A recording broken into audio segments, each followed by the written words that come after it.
prva i druga knjiga ljetopisa. Iako se u našim Biblijama nalaze kao dvije zasebne knjige, takva podjela nije izvorna.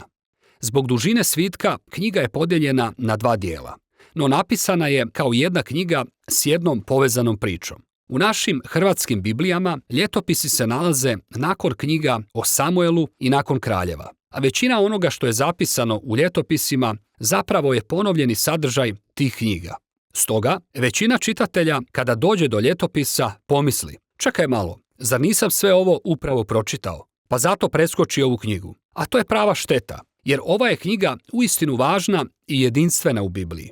U tradicionalnom židovskom redoslijedu Biblije, ljetopisi su zapravo posljednja knjiga, zato što su u njima sažeti svi židovski spisi.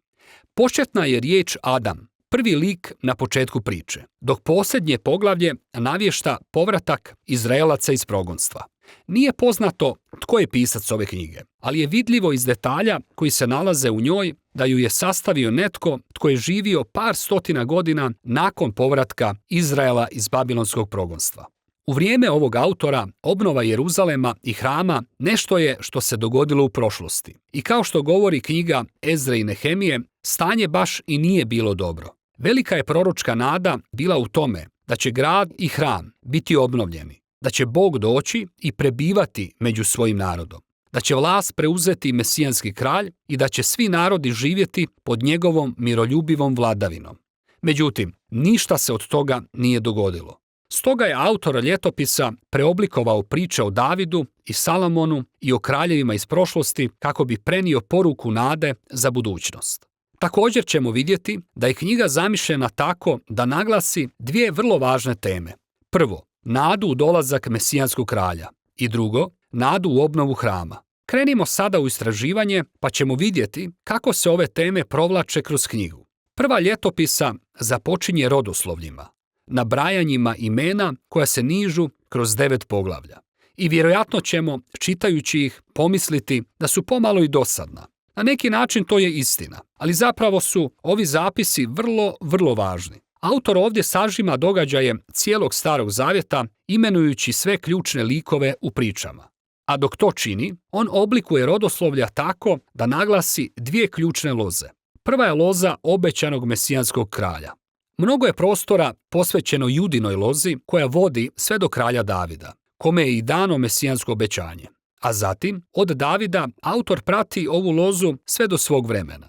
Druga loza koju se pridaje puno pažnje je ona svećenička, to jest loza Aronovih potomaka, koji su služili u hramu. Tako se od samog početka mogu zapaziti ove dvije teme. Autorova nada u dolazak Mesije koji će izgraditi novi hram, a koja je ukorijenjena u ovim drevnim rodoslovljima. Nakon toga, autor započinje priču o Davidu. A većina toga nam je već poznata iz knjige o Samuelu, no ipak postoje neke vrlo važne razlike. Prije svega, autor izostavlja sve loše događaje vezane uz Davida u kojima je prikazan kao slab i nemoralan. Na primjer, kada Šaul progoni Davida po pustinji ili Davidov preljub s Batšebom koji uključuje i ubojstvo njenog muža. Tih priča jednostavno nema. Prisutni su samo oni događaji koji Davida uvijek prikazuju u dobrom svjetlu. No ne samo to. Ovdje također nalazimo potpuno novu građu koja se ne može naći u knjizi o Samuelu, a koja također Davida prikazuje na pozitivan način. Tako, na primjer, čitamo nekoliko poglavlja u kojima David vrši pripreme za izgradnju hrama, ugovara materijale za gradnju i nalazi radnike, određuje levite i zborove. I ne samo to. Autor također prikazuje Davida kao osobu koja je nalik Mojsiju. Bog daje Davidu nacrte za izgradnju hrama, baš kao što je i Mojsiju dao nacrt za izgradnju šatora sastanka. Koja je dakle svrha te nove građe o Davidu? Autor ne pokušava prikriti Davidove mane, jer i sam zna da svatko može pročitati o njima u knjizi o Samuelu. On u stvari želi prikazati Davida kao idealnog kralja kako bi od njega načinio sliku ili arhetip budućeg Mesije koji će proizići iz Davidove loze. Na sličan su način o dolasku Mesije kao o novom Davidu govorili proroci Jeremija i Ezekijel.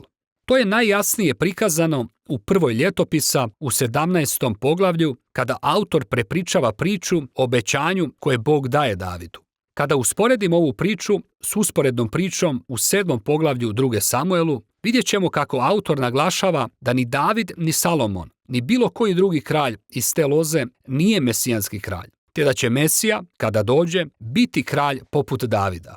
Tako da su za autora ove priče iz prošlosti o Davidu temelj za njegovu nadu za budućnost. Davidovom smrću završava prva te počinje druga ljetopisa, u kojoj je fokus na kraljevima koji su živjeli u Jeruzalemu. I ovdje nalazimo na puno preklapanja s prvom i drugom kraljevima, ali istovremeno ima mnogo ključnih razlika. Tako je autor izostavio sve priče o sjevernom kraljevstvu Izraela kako bi mogao svoj fokus usmjeriti isključivo na Davidovu lozu. I ovdje nalazimo dosta nove građe o kraljevima iz Davidove loze. On ističe one kraljeve koji su bili poslušni Bogu i dodaje nove priče o tome kako je njihova poslušnost vodila do uspjeha i Božjeg blagoslova. Osim toga, on dodaje i nove priče o kraljevima koji nisu bili vjerni Bogu, koji nisu slušali zapovjedi iz Tore, koji su naveli Izraelce na štovanje idola. Ti su kraljevi bili suočeni s užasnim posljedicama, da bi sve na kraju kulminiralo progonstvom Izraelaca. Tako, cijeli ovaj dio djeluje kao jedan niz studija karaktera koje bi trebale poslužiti da buduće generacije Izraelaca uče iz svoje obiteljske povijesti, ne bi li postale vjerne svome Bogu i Tori. Završni je dio ove knjige također jedinstven.